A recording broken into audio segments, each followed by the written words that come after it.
तो दोस्तों, जिन महिलाओं को लाडली बहना योजना की जो किस्तें थी वो आ रही थी और जो महिलाएं लाडली बहना योजना की पात्र हैं, उन सभी महिलाओं के मन में एक सवाल जरूर आ रहा है। वो है कि क्या आदर्श आचार संहिता के चलते आने वाली इस 10 तारीख को हमारे बैंक खाते में लाडली बहना योजना के पैसे आएंगे या नहीं। तो आज की इस वीडियो हम इसी बारे में विस्तार से बात करने वाले हैं कि क्या आपको पैसे आएंगे या फिर नहीं आएंगे। अब इसकी बात एक और बात करें कि जो पिछली सरकार थी, जिस राजनीतिक पार्टी की सरकार थी पिछली, उस पार्टी पर इस चीज का क्या प्रभाव पड़ने वाला है। अगर पैसा जाता है और विरोधी पार्टियां इसका विरोध करती हैं चुनाव आयोग के आगे, तो भी पिछली सरकार की पार्टी को ही फायदा है, और अगर विरोध नहीं करती हैं तो भी पिछली सरकार की राजनीतिक पार्टी को फायदा है। तो इसका कुछ विश्लेषण हम करने वाले हैं, साथ ही आपको बताने वाला हूं कि क्या राशि आएगी भी या नहीं, क्योंकि आचार संहिता लगी हुई है और चुनाव 17 तारीख को वोट डलने वाले हैं। तो नमस्कार दोस्तों, मैं हूं कमल कुशवाहा और आप देख रहे हैं आपका अपने यूट्यूब चैनल टेक लाइव के। तो चलिए दोस्तों, बिना टाइम वेस्ट के आज का वीडियो शुरू करते हैं। तो चलिए दोस्तों, अब हम बात करते हैं कि क्या आपके खाते में लाडली बहना योजना की जो किस्त है वो 10 तारीख को आएगी या नहीं। तो दोस्तों, डेफिनेटली वैसे तो नॉर्मल सी बात है कि जो किस्त आनी है वो आनी चाहिए, क्योंकि जो भी सरकारी योजना पिछली चल रही है वो चलती रहना चाहिए, क्योंकि चुनाव के चलते किसी भी सरकारी योजना को, किसी भी लाभ जो लोगों को लाभ मिल रहा है उसमें कोई रोक नहीं लगनी चाहिए। जिन लोगों जो पात्र हैं उनको सभी योजनाओं का लाभ मिलना चाहिए।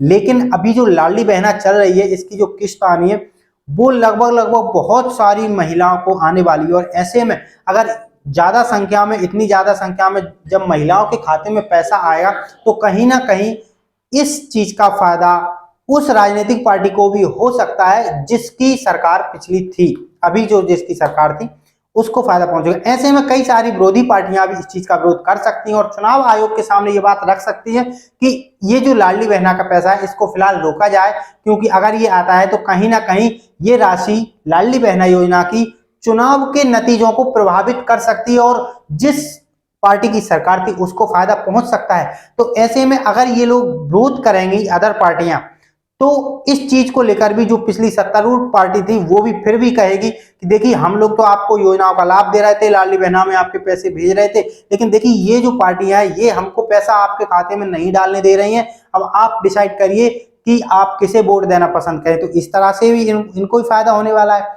और अगर ये पैसा डल भी जाता है और विरोधी पार्टियां इसका विरोध भी नहीं करती हैं, तो भी जब सभी के खातों में पैसा आएगा तो भी इसका जो परिणाम होगा वो भी प्रभावित होगा, क्योंकि जब पैसा किसी सभी लोगों के पास पहुंचेगा, वो भी चुनाव के ठीक 6-7 दिन पहले, तो कहीं ना कहीं माइंडसेट लोगों का होगा कि भाई देखो पैसा आ रहा है। कहीं ना कहीं उन्हें भी लगेगा कि जब पैसा आ रहा है तो हमें फायदा हो रहा है और हम क्यों ना फिर से ये सरकार है इसको बनाए ताकि हमें ये पैसा मिलता रहे। कई लोगों के मन में ये डर रहता है कि कहीं ऐसा ना हो ये सरकार चली जाएगी तो हमारा पैसा रुक जाएगा। कई लोगों के मन में ये भय होता है कि ये योजना बंद कर दी जाएगी, वो योजना बंद कर दी जाएगी, क्योंकि ज्यादातर जो योजनाएं हैं वो बंद नहीं की जाती। हो सकता है उनका नाम परिवर्तन कर दें, उसमें कोई सुधार कर दें, उसकी जो लिमिट है उसको सीमित कर दें, उसमें कुछ ऐसी कंडीशंस रख दें जिससे सीमित संख्या में ही लोगों को इस योजना का लाभ मिले। कुछ भी कर सकते हैं, हाँ थोड़ा बहुत हेरफेर कर सकते हैं, लेकिन योजना ज्यादातर बंद नहीं होती है जहां तक मैंने देखा। तो अब बात करते हैं हम सीधा सीधा कि पैसा आएगा या नहीं। तो जहां तक मुझे पता है दोस्तों कि ये जो पैसा ये आने वाला है, नॉर्मल सा रुकने वाला कहीं नहीं है।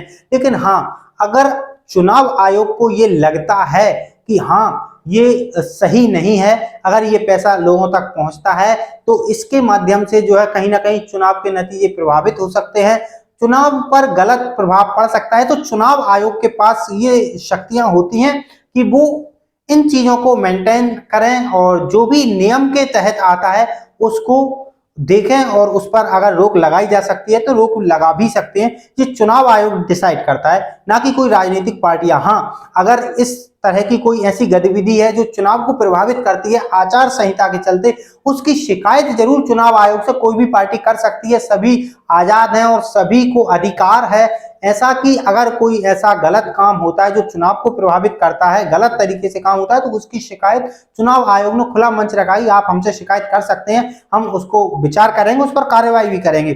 तो फिलहाल जो है अभी इस पर कोई ऐसा नहीं आया है कि पैसा नहीं आने वाला, सभी का पैसा आने वाला है, आप बेफिक्र रहें।